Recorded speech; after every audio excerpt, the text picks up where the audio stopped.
Friends, welcome to a beautiful campus of Gujarat Maritime Board Polytechnic College, Rajula. I am Prashant, working as a lecturer in this Polytechnic College. Student, if you want to visit in our website, you can visit as a www.gmbpolytechnic.ac.in. You can also like to our Facebook channels that www.facebook.com or GMB Polytechnics. So friends, uh, you have still not subscribed our YouTube channel, you can subscribe as a GMB Polytechnics name of YouTube channel is there, and you can like that channel also. Now let's move to our today's present. My today's presentation is a seminar on career after civil engineering. Means why you have to choose civil engineering. Why you have to choose civil engineering diploma, degree, B और BTech. आपको civil engineering ही क्यों select करना है? आप civil engineering करने के बाद या सिविल में डिप्लोमा किए हो, उसके बाद आपको कहाँ कहाँ जॉब मिल सकती है, उसके बारे में हम लोग आज डिस्कशन करने वाले हैं। और उसी के बारे में मैं ये प्रेजेंटेशन आपके सामने लेके आया हूँ, उसके लिए पेशकश कर रहा हूँ। दोस्तों ने देखा होगा कि सिविल इंजीनियरिंग के बाद यदि आपने अभी का कोई गोल सेट नहीं किया हुआ है, यदि आप सिविल इंजीनियरिंग अभी कर रहे हो, सिविल में पढ़ाई कर रहे हो, तो उसके बाद जो है आपका करियर कैसा होगा? क्या आप गवर्नमेंट जॉब में जाना चाहते हैं? क्या आप प्राइवेट में जाना चाहते हो? क्या आप अपनी खुद की कंसल्टेंसी ओपन करना चाहते हो? क्या आप कोई बिजनेस करना चाहते हो या फिर फर्दर स्टडी करना चाहते हो? तो इस पूरे प्रेजेंटेशन को मैं जो है ये 5 पर्टिकुलर टाइप्स में डिवाइड किया हूँ। पहला, यदि आपका गोल गवर्नमेंट में है तो कहाँ कहाँ गवर्नमेंट में नौकरी मिल सकती है।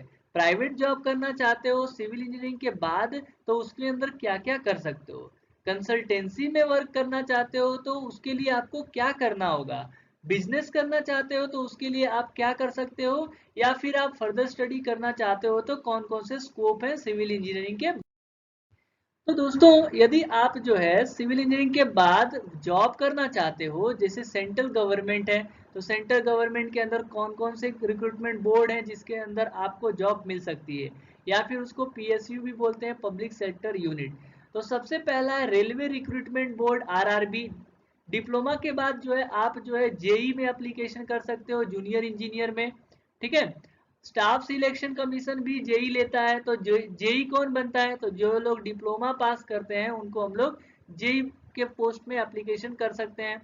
ओएनजीसी में डिप्लोमा बेस्ड एप्लीकेशन कर सकता है, या फिर डिग्री वाले भी अप्लाई कर सकते हैं। Bureau of Indian standard BIS है, इसरो है, Indian space research organisation, SAIL है, steel authority of India, AAI airport authority of India, IOCL में एप्लीकेशन कर सकते हो, बीपीसीएल में एप्लीकेशन कर सकते हो, हिंदुस्तान पेट्रोलियम है, national thermal power corporation, NHAI, ये सब चीजें जो है ये अलग अलग पावर ग्रिड है, ये सब पीएसयूज में जो है आप एप्लीकेशन कर सकते हो डिप्लोमा करने के बाद और डिग्री करने के बाद। आगे की करते हैं फ्रेंड्स, मैं इसमें आपको बताने वाला हूँ कि जो रिक्रूटमेंट का सिलेक्शन होता है आरआरबी में, रेलवे रिक्रूटमेंट बोर्ड के अंदर दो स्टेप में होता है। एक सीबीटी 1 होता है जो कॉमन होता है, और सीबीटी जो है वो सिविल इंजीनियरिंग का होता है। एसएससी जेई के अंदर सबसे पहले आप जो है सीबीटी 1 देते हो जो ऑब्जेक्टिव बेस्ड टेस्ट होता है। उसके बाद सीबीटी 2 जो है वो सब्जेक्टिव होता है। ओएनजीसी के अंदर दोस्तों आपको जो है 60% मार्क्स, मतलब ओएनजीसी एक पीएसयू है और उसके अंदर 60% मार्क्स चाहिए। और फर्स्ट क्लास तो चाहिए ही, आप जो है कोई भी एग्जाम के लिए एप्लीकेशन कर रहे हो तो उसके अंदर फर्स्ट क्लास तो होना ही चाहिए। BIS bureau of Indian standard online exam होता है, प्रैक्टिकल एग्जाम भी होता है।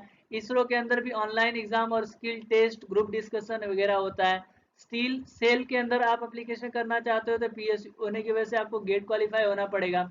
एयरपोर्ट अथॉरिटी ऑफ इंडिया में यदि आप एप्लीकेशन करना चाहते हो तो इसके अंदर भी सीबीटी 1 सीबीटी 2 के दो स्टेप में एग्जाम होते हैं। आईओसीएल में एग्जाम रिटन एग्जाम होता है, बीपीसीएल में होता है। तो ये सब दोस्तों पीएसयू है की कुछ कंपनियां हैं। एचपीसीएल में आप अप्लाई कर सकते हो, एनटीपीसी में कर सकते हो, national highway authority of India, NBCC, NPCC, PGCIL और सीईएल, ये सब में मोस्ट ऑफ जो है जिसके अंदर जो भी पीएसयू है वो उनका क्राइटेरिया होता है कि आपके थ्रू आउट इंजीनियरिंग के अंदर कोई भी बैकलॉग नहीं होनी चाहिए, तो ही आप उसके अंदर एप्लीकेशन कर सकते हो और गेट क्वालिफाई होना चाहिए। आप मूव करते हैं दोस्तों स्टेट गवर्नमेंट, गुजरात गवर्नमेंट के अंदर आप यदि गुजरात सरकार के अंदर डिप्लोमा किए हुए हो, गुजरात बोर्ड से या फिर कोई भी बोर्ड से, तो डिप्लोमा के बाद आपको जॉब कहाँ पे मिलेगी, गवर्नमेंट ऑफ गुजरात के अंदर, तो रोड एंड बिल्डिंग डिपार्टमेंट में आपका जॉब लग सकता है।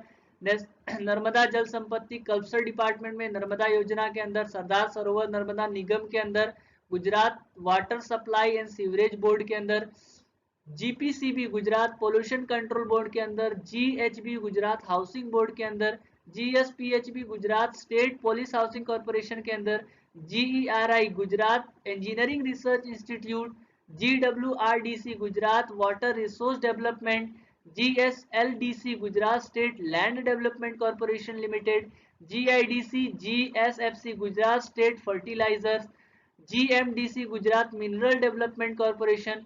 तो दोस्तों यहाँ पे आप नंबर ऑफ चीजें देख पा रहे हो, नंबर ऑफ स्टेट गवर्नमेंट के अंदर आप एप्लीकेशन कर सकते हो जेई के लिए, किसके लिए, जूनियर इंजीनियर के लिए, या फिर गुजरात के अंदर हम लोग एडिशनल असिस्टेंट इंजीनियर बोलते हैं, क्या बोलते हैं, एडिशनल असिस्टेंट इंजीनियर। तो इसके लिए आप एप्लीकेशन कर सकते हो। जिन्होंने बी किया हुआ है वो सीधा असिस्टेंट इंजीनियर बनता है। असिस्टेंट इंजीनियर दोस्तों क्लास 2 के अंदर आते हैं, और एडिशनल असिस्टेंट इंजीनियर जो है के अंदर आते हैं। लोकल अथॉरिटी में आप जो है, आपको कैसे जॉब मिलेगी, तो म्यूनिसिपल कॉर्पोरेशन में हमारे पास अहमदाबाद म्यूनिसिपल कॉर्पोरेशन है, सूरत है, राजकोट है, भावनगर है, वडोदरा है, जामनगर है और गांधीनगर है। अर्बन डेवलपमेंट अथॉरिटी के अंदर Rajkot urban development authority, Ahmedabad, Vadodara, Surat और भावनगर, ये अर्बन डेवलपमेंट अथॉरिटी है, इसके अंदर भी आपको जॉब लग सकता है। डिस्ट्रिक्ट डेवलपमेंट ऑफिस के अंदर हमारा वर्क होता है, नगर पालिका के अंदर आप एप्लीकेशन कर सकते हो, तालुका पंचायत के अंदर एक सिविल इंजीनियर जो है काम कर सकता है। आगे की तरफ बढ़ते हैं दोस्तों, आपको पता कैसे चलेगा कि सिविल इंजीनियरिंग की वैकेंसी कहाँ पे आती है गुजरात सरकार के अंदर, तो जॉब जो है न्यूज़पेपर में देखिए, ओजस करके ये वेबसाइट है, इसके ऊपर जो है आपको विजिट करना रहेगा, या फिर मारू गुजरात एक जो है वेबसाइट है, वहाँ पे आप देख सकते हो, या फिर दूसरा है जीपीएससी गुजरात, जीपीएससी ओजस एक वेबसाइट है, उसके ऊपर आप दर रोज विजिट करके, पर डे विजिट करके आप देख सकते हो। सिलेक्शन का प्रोसीजर जो है दोस्तों, एक एमसीक्यू बेस्ड एग्जाम होता है, उसके अंदर असिस्टेंट इंजीनियर क्लास 2 के लिए जो है एग्जाम होता है, जीपीएससी कंडक्ट करवाती है, गुजरात पब्लिक सर्विस कमीशन, ठीक है। और उसके बाद आपका सिलेक्शन होता है तो डॉक्यूमेंट वेरिफिकेशन होगा, बाद में पर्सनल इंटरव्यू होता है क्लास 2 के लिए। क्लास 3 के लिए दोस्तों डॉक्यूमेंट वेरिफिकेशन होगा एग्जाम के बाद, और बाद में सीधा मेरिट बनेगी और आपका सिलेक्शन होगा। आगे देखिए, प्राइवेट जॉब में आपके पास मल्टीनेशनल कंपनी है, नेशनल लेवल की कंपनी है, अंडर प्राइवेट सेक्टर है और अंडर गवर्नमेंट सेक्टर आप एप्लीकेशन हो। नेशनल मल्टीनेशनल कंपनी हमारे पास 100+ मल्टीनेशनल कंपनी है, जिसके अंदर एल&टी है टॉप पे, हिंदुस्तान कंस्ट्रक्शन है, ये सब कंपनी के अंदर आप एप्लीकेशन कर सकते हो डिप्लोमा सिविल डिग्री सिविल करने के बाद।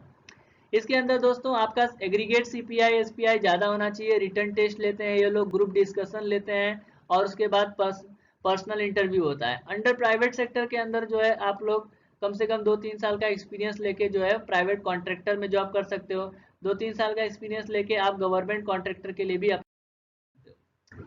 यदि आपको जॉब भी नहीं करनी है, खुद का बिजनेस करना है, कंसल्टेंसी ओपन करनी है, तो सिविल इंजीनियरिंग के अंदर स्ट्रक्चर की कंसल्टेंसी, आर्किटेक्चर प्लानिंग की कंसल्टेंसी, सर्वेइंग की कंसल्टेंसी, साइट सुपरवाइजर या फिर वैल्यू या फिर मटेरियल टेस्टिंग लैब की कंसल्टेंसी आप ओपन।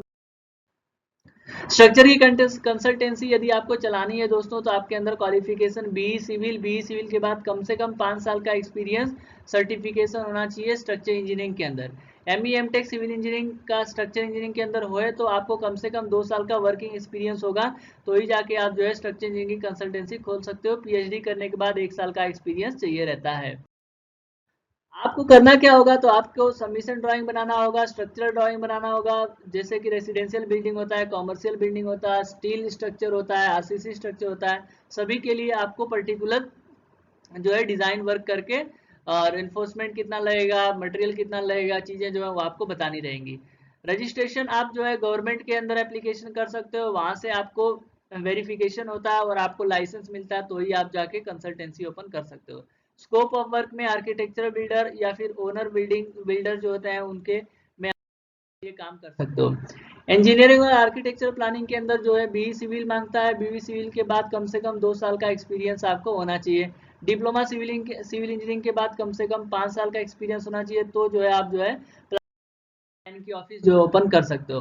स्कोप वर्क में जो है आप जो है सभी प्रकार का प्लान बनाएंगे, सबमिशन ड्राइंग बनाएंगे और ये ड्राइंग जो है स्ट्रक्चर इंजीनियर को चेक करेगा।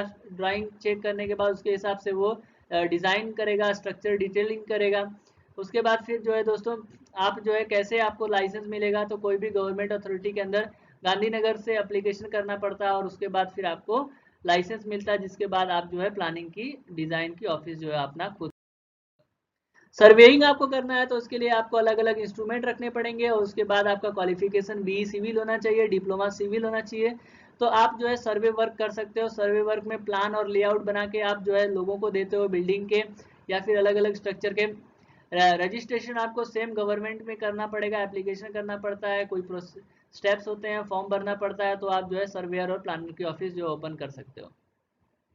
तो इस तरीके से काफ़ी चीज़ें जो है हमारे पास है और हम जो है एप्लीकेशन के द्वारा कर सकते हैं। साइट इंजीनियर, साइट सुपरवाइजरिंग करना है तो बीई सिविल के बाद 1 साल का अनुभव होना चाहिए, डिप्लोमा के बाद कम से कम 3 साल का अनुभव होना चाहिए, तो आप जो है साइट सुपरविजन वर्क कर सकते हो। एग्जीक्यूशन में हाई राइज बिल्डिंग में काम कर सकते हो, पब्लिक बिल्डिंग और बेसमेंट में वर्क कर सकते हो।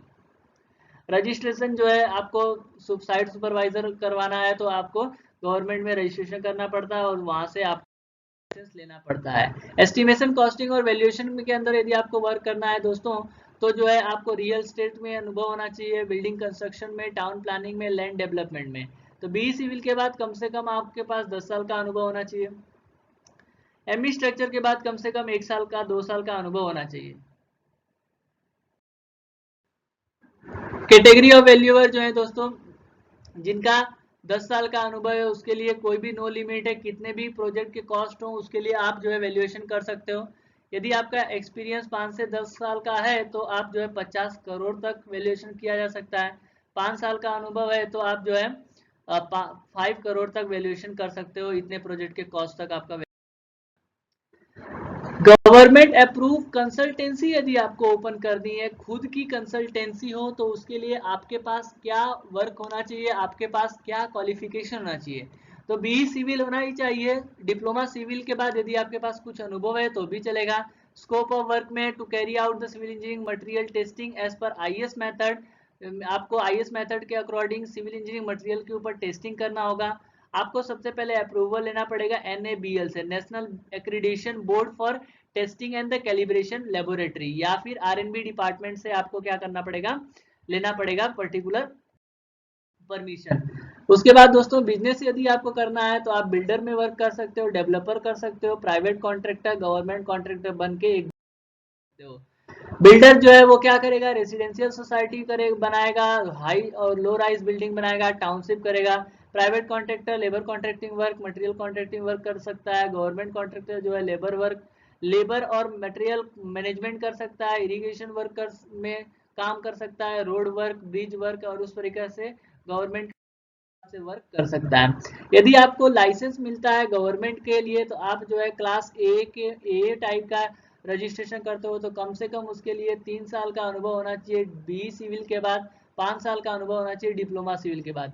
क्लास ए के लिए कम से कम 2 साल का अनुभव, बी के बाद 5 साल का अनुभव डिप्लोमा के बाद। क्लास बी के लिए कम से कम 2 साल का अनुभव बी के बाद और 3 साल का अनुभव डिप्लोमा चाहिए।